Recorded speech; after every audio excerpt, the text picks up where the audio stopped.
Milo, the little fluffy monster with bright wings, loved adventures. One day, he climbed up the tallest mountain, stretched his wings wide, and soared into the sky. The wind whooshed past his furry ears as he twirled and flipped with joy. But, oops, he wasn't watching where he was going. Splash! Milo tumbled right into a giant aquarium. Colorful fish stared at him, grunting in surprise.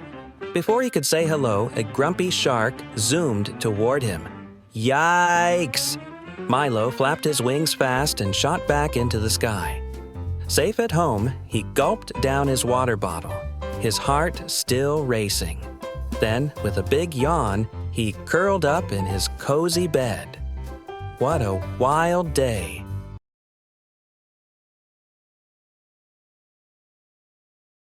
Luna was thrilled. She was finally blasting off to the moon in her very own spaceship. But as she floated in her lunar pod, her stomach grumbled. Uh-oh, she had forgotten to pack lunch. Drifting across the moon's surface, she sighed when suddenly a space seal wearing an astronaut helmet bounced beside her. "Looking for food?" the seal asked with a wink. Luna nodded. The seal pulled out a glowing space fishing rod and cast the line into a crater. Splash! Within moments, a shimmering, starfish-like snack wiggled at the end of the line. The seal came and gave her the fish. Luna was very happy and hugged the seal. Luna took a bite. It tasted like cheesy crackers. Together, they sat under the endless stars, watching Earth glow like a blue marble in the sky. "This is the best day ever," Luna whispered.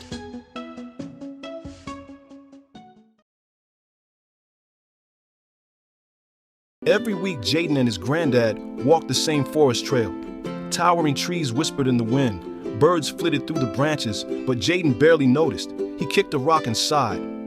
"Why do we do this every week?" he asked. His granddad smiled. "Because I need something that's ours and ours alone." Jaden frowned. "Why couldn't it be playing ball instead of hiking in the middle of nowhere?" His granddad chuckled. "We can do that any day. But this is just you and me." They reached a clearing where the sky burned orange and gold. They sat together in silence, his granddad's hand resting on his shoulder. Years later, Jaden stepped into his grandfather's nursing home room, cutting his call mid-sentence. His grandfather's eyes were distant. Without a word, he wheeled him outside. As the sun set, they held hands, just as they always had. Only then he realized this was never about the trail or the trees. It was about love, about time, about never letting go.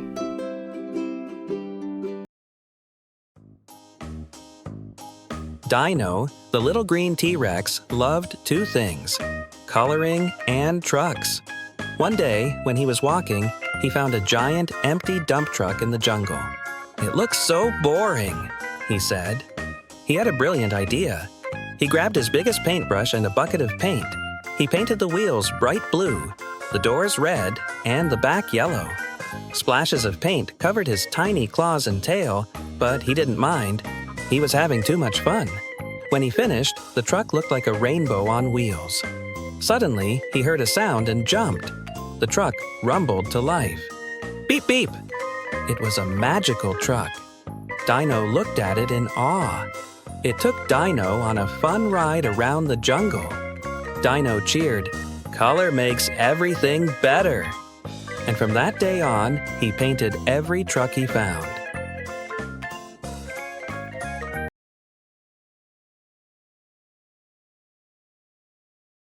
In the heart of the city, where towering buildings cast long shadows and bustling streets hummed with life, lived a small black crow named Zuzu.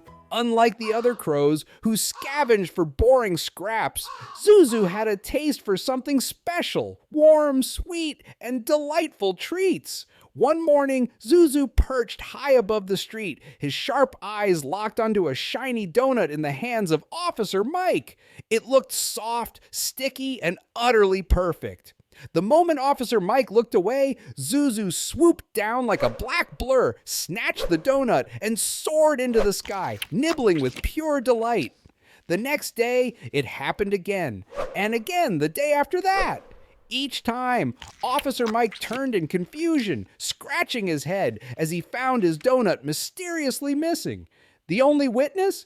A very innocent-looking crow sitting in a nearby tree, whistling a suspiciously sweet tune. Officer Mike wasn't fooled. Something tricky was afoot, or a wing. He decided to set a trap. Placing a fresh donut on a bench, he walked away, pretending to be uninterested. But from behind a tree, he watched, waiting. Up above, Zuzu's eyes twinkled. Another donut just sitting there? It was too good to be true. He glided down, stepping closer, beak stretching toward the delicious prize when, whoosh, a small net dropped from above. Zuzu flapped, wiggled, and squawked, but he was caught. Officer Mike emerged with a triumphant grin, kneeling beside his little feathered bandit. "You're one clever bird," he said, tilting his head. "Maybe too clever." Zuzu tilted his head right back. That's when Officer Mike had an idea. How about a deal? You help me catch sneaky folks and I'll keep the donuts coming, sprinkles included. Fresh, warm donuts every day? He gave a sharp, approving caw. The deal was struck. Suddenly, a woman's shout pierced the air. "My purse! He stole my purse!" A thief bolted through the crowd, weaving and dodging. Officer Mike gave chase, but the thief was quick. Luckily, so was Zuzu. From above, he spotted the thief ducking into a burger shop. With a mischievous glint, Zuzu dived in and splat! Dropped a well-aimed surprise right onto the thief's head. Ugh! The thief leapt up, making a scene. Seconds later, Officer Mike grabbed the thief by the collar. Gotcha! Later, as Zuzu perched on a bench, nibbling a fresh donut, he puffed out his feathers proudly. His first mission was a success. And there would be plenty more to come, along with plenty more donuts.